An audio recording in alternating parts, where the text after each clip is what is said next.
আসসালামু আলাইকুম। Hello everyone, আশা করি সবাই ভালো আছো। আজকে আমার আলোচনার টপিক হচ্ছে অ্যাসার্টিভ সেন্টেন্সকে কিভাবে ইন্টারোগেটিভ করা যায়। অ্যাসার্টিভ থেকে ইন্টারোগেটিভ করার জন্য আমাদের মাত্র কয়েকটি নিয়ম জানলেই প্রপারলি চেঞ্জ করা সম্ভব। চলো তাহলে আমরা অ্যাসার্টিভ থেকে ইন্টারোগেটিভ করার জন্য যে ফর্মুলাগুলো বা চিহ্নগুলো আমাদের পরিবর্তন করতে হবে সেগুলো একটু দেখে নিই। আমরা একটি টেবিল দেখব। এই টেবিলটা আমাদের মুখস্থ রাখতে হবে। মুখস্থ রাখলেই অ্যাসার্টিভ থেকে ইন্টারোগেটিভ করা আমাদের জন্য খুবই সহজ এবং পরীক্ষায় আমরা 100% মার্ক আর্ন করতে পারবো। অ্যাসার্টিভে যদি নেভার থাকে, ইন্টারোগেটিভে ইভার করতে হবে। নাথিং থাকলে এনিথিং করতে হবে। এভরিবডি অথবা এভরিওয়ান অথবা যদি অল থাকে হু ডাজ নট ব্যবহার করতে হবে। নোবডি অথবা নো ওয়ান থাকলে হু ব্যবহার করতে হবে। বি ভার্ব অর্থাৎ am is are was were যদি থাকে তাহলে ইন্টারোগেটিভ করার সময় বি ভার্বের সাথে নট যোগ করে দিতে হবে। বি ভার্ব প্লাস নট যদি থাকে তাহলে ইন্টারোগেটিভ করার সময় নট উঠিয়ে দিতে হবে। অর্থাৎ অ্যাসার্টিভে যদি নট থাকে ইন্টারোগেটিভে নট উঠিয়ে দিতে হবে। আর অ্যাসার্টিভে যদি নট না থাকে তাহলে ইন্টারোগেটিভে নট দিতে হবে। তো এই টেবিলটা আমরা আলোচনা করব। এই টেবিলের উপর আসলে আমরা এক্সাম্পল সহকারে আলোচনাগুলো আগে দেখে নিই। চলো তার আগে ছোট্ট একটি আলোচনা একটু দেখে নাও। আমরা এর আগে শিখেছিলাম যে অ্যাসার্টিভ অথবা অ্যাফার্মেটিভ বাক্যকে কিভাবে ইন্টারোগেটিভ করা যায়। আমরা জানি যে বাক্যের মধ্যে যে সাহায্যকারী ভার্বগুলো থাকে সেই সাহায্যকারী ভার্বগুলো সাবজেক্টের সামনে এনে দিলেই ইন্টারোগেটিভ হয়ে যায় এবং বাক্যের শেষে একটা ইন্টারোগেটিভ মার্ক ব্যবহার করতে হয়। আর যদি বাক্যে সাহায্যকারী ভার্ব না থাকে, যদি সাহায্যকারী ভার্ব না থাকে তাহলে আমরা সাবজেক্টটি যদি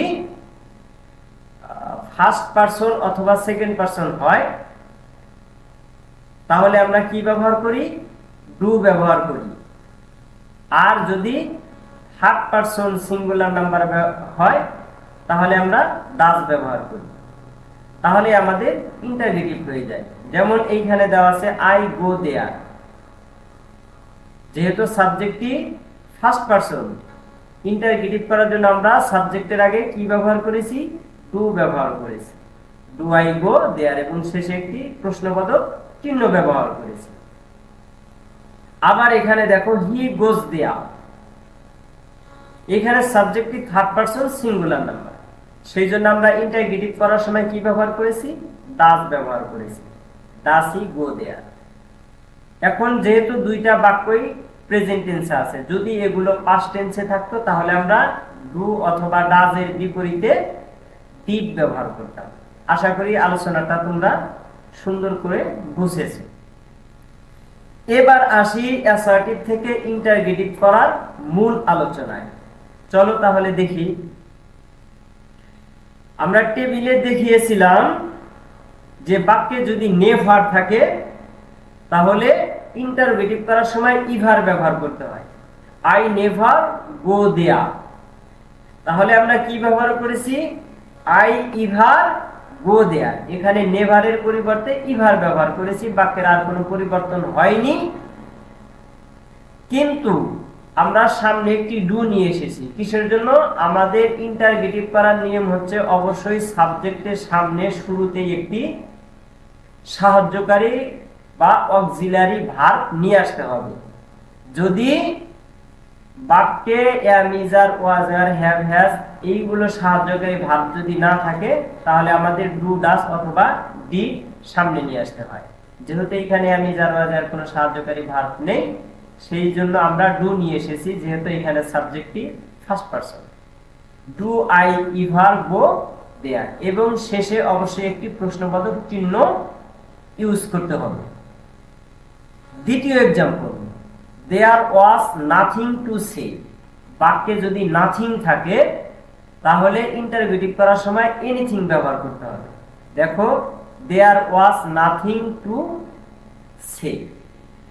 আমরা এই বাক্যটা দেখি, there anything to say, nothing এর পরিবর্তে এনিথিং ব্যবহার করা হয়েছে, এবং বাক্যে যে সাহায্যকারী ভাব ওয়াজ আছে, ওয়াজটি আমাদের বাক্যের শুরুতে নিয়ে আসা হয়েছে। তাহলে আমাদের ইন্টারোগেটিভ করার মূল মন্ত্র হচ্ছে বা মূল কাজ হচ্ছে, বাক্যে যদি সাহায্যকারী ভাব থাকে সেই সাহায্যকারী ভাবটা বাক্যের শুরুতে নিয়ে আসতে হবে ইন্টারোগেটিভ করার সময়। তারপরে বাকি যে শব্দগুলো থাকবে, বাক্যের যে অংশগুলো থাকবে, সেই অংশগুলো বসে যাবে। আশা করি বুঝতে পেরেছো। নেভার থাকলে ইভার, নাথিং থাকলে এনিথিং। বাক্যে যদি এভরিবডি থাকে তাহলে আমরা কি বলেছিলাম, টেবিলে দেখিয়েছিলাম যে এভরিবডি থাকলে হু ডাজ নট ব্যবহার করতে হবে। তাহলে everybody wants to be happy, আমরা এখানে এভরিবডি এর পরিবর্তে কি ব্যবহার করেছি, হু ডাজেন্ট। আর বাক্যের যে অংশ আছে তার সম্পূর্ণই অপরিবর্তিত অবস্থায় আছে, শেষে একটি প্রশ্নবোধক চিহ্ন দিতে হবে। প্রশ্নবোধক চিহ্নটা যদি আমরা ব্যবহার না করি তাহলে বাক্যটি ভুল হবে। বাক্যে যদি নো বডি থাকে তাহলে নো বডি এর পরিবর্তে কি ব্যবহার করতে হবে, হু ব্যবহার করতে হবে। আমরা নো বডি এর পরিবর্তে হু ব্যবহার করেছি, বাক্যের বাকি অংশ হুবহুই বসে গেছে, এবং শেষে একটি প্রশ্নবোধক চিহ্ন ব্যবহার করেছি।